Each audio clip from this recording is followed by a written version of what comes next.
açan pencereler var. Yağış yağan, kölge düşen mənzərələr var.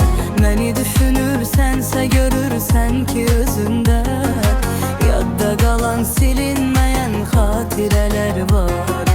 Yadda qalan silinməyən xatirələr var. Çətindir sənsiz hər şey, bilirəm, bilirəm. Canım yanır, baxma yalandan, gülürəm, gülürəm.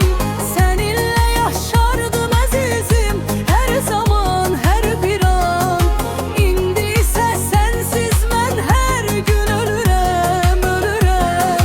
Çətindir sənsiz hər şey, bilirəm, bilirəm. Canım yanır, baxma yalandan, gülürəm, gülürəm. Səninlə yaşardım əzizim, hər zaman, hər bir an.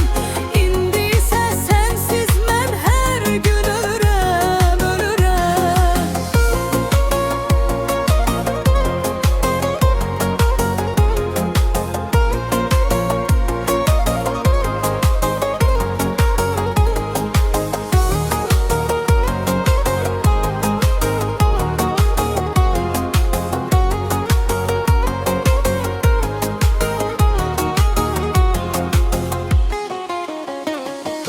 Yolunu gözləyir yenə gözlər yuxu yatmır.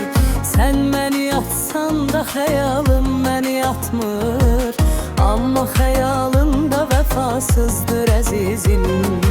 Yanımda olsan da əllərim sənə çatmır. Yanımda olsan da əllərim sənə çatmır. Çətindir sənsiz hər şey, bilirəm, bilirəm.